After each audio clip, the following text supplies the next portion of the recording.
Transformation holistique. La quête de sens à l'existence. Nous sommes tous probablement en quête de sens. Du sens de cette existence, du sens de l'amour, de la culpabilité. Et maintenant que la science prétend, avec une certaine prétention, avoir trouvé la solution, les explications semblent assurément plausibles, il est compréhensible que chacun aspire à une amélioration de sa situation.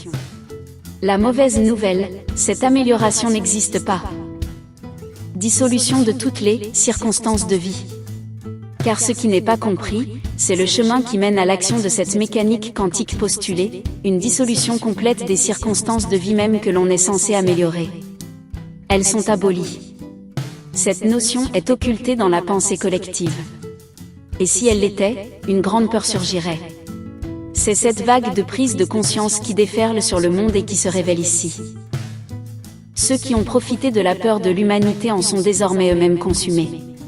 Sans véritable compréhension, point de changement.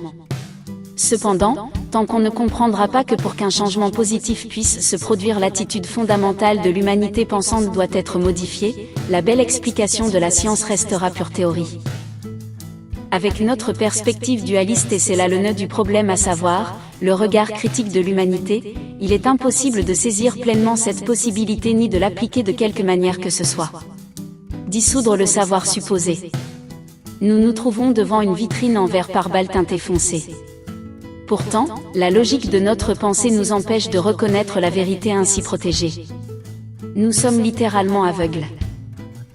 Pour voir véritablement, il est nécessaire de dissoudre notre pensée critique, d'ignorer tout savoir supposé. La structure et l'urgence doivent être complètement mises de côté, ainsi, un système de pensée différent, diamétralement opposé, doit être utilisé et manifesté.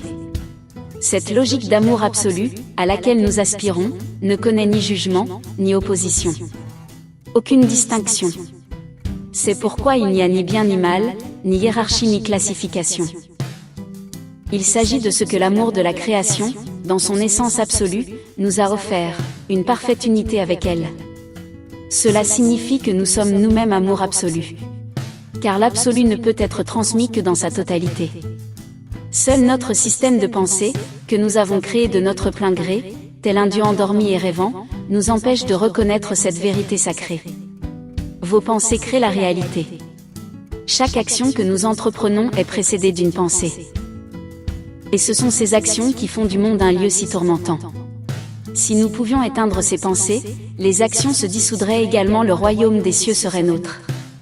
Si l'humanité rêve aujourd'hui de pouvoir activer un autre niveau d'existence, comme avec une télécommande, elle se trompe. Il nous manque, pour ainsi dire, les doigts pour actionner cette télécommande. Tout ce que nous produisons continue de se dérouler dans cette grande bulle de pensée dualiste et moralisatrice, où il reste sans effet.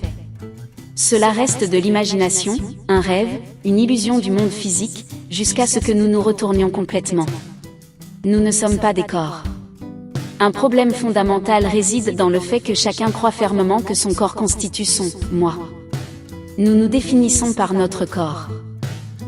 Une création toute puissante et absolue créerait elle ses enfants comme des amas de chair de 90 kg, voués à la décomposition, dotés d'un minimum d'intelligence? Outre le fait que l'absolu ne peut se transmettre que comme absolu, c'est une idée absurde. Dieu endormi, rêvant. Nous vivons dans un monde imaginaire que nous avons nous-mêmes créé, où, sans nous en rendre compte, nous sommes le seul et unique Dieu.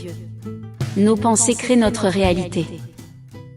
Tous les univers, le ciel, l'herbe, les arbres, les maisons, vos frères et sœurs. Vous les créez à chaque fraction de seconde, par vos pensées, par les images que vous avez stockées dans votre esprit. Votre monde. Votre vérité. Vous êtes le centre. Toute existence est pur esprit. Notre existence, notre vie, est constituée d'esprit. Nous sommes esprit. Le monde, les univers, sont vibrations, sont pensées. Tant que nous restons prisonniers de pensées fondamentalement erronées, le véritable amour, l'essence de la création, notre propre perfection aimante, nous échappe. Pourtant, le chemin a toujours existé, la voie qui mène à la transcendance de ces pensées dénuées d'amour. Il est dissimulé dans les textes de foi anciens et modernes, caché seulement pour ceux qui aspirent à en connaître un peu, à expérimenter un peu du véritable amour. L'amour de la création perçoit même le plus faible appel. Le passé est révolu, le futur n'existe pas. Les gens vivent encore dans le vide, prisonniers du passé et du futur, ils ne peuvent percevoir le « maintenant », l'instant présent, car les images qui régissent leur vie sont anciennes, de surcroît, déformées et issues du passé. Le passé, le futur, il n'existe pas. Tout ce qui recèle la réalité et la vérité réside dans l'instant présent absolu. Quiconque vit véritablement et authentiquement, profondément dans l'instant présent, a surmonté tous les obstacles. L'absolu est inconditionnel. Quiconque comprend que la création ne peut être qu'absolue et que la seule énergie qui remplit toutes les conditions préalables à l'absoluité est l'amour peut avoir confiance dans le présent, il n'a aucune raison de s'inquiéter ou d'avoir peur. Car il est pleinement conscient que le but fondamental de la création est la réalisation de son propre idéal, l'amour parfait, inconditionnel et absolu. Conclusion. Il est également clair et magnifique que, quelles que soient les mentalités, la vérité déferle aujourd'hui sur le monde entier comme un tsunami dévastateur. Sans le moindre effort de leur part, de plus en plus d'êtres humains s'engageront sur cette voie, portés par un doux sentiment de gloire, car quiconque ressent ne serait-ce qu'un souffle de véritable puissance créatrice, d'amour, de création absolue, est sauvé à jamais. Ainsi se posent les fondements d'une terre nouvelle. Ici et maintenant. Les anciens textes védiques décrivent les dernières découvertes de la mécanique quantique de la même manière, ainsi que la fin de l'ère du Kali Yuga. Maintenant de notre temps. Si ce texte vous a plu, partagez-le avec vos amis. Aimez et commentez.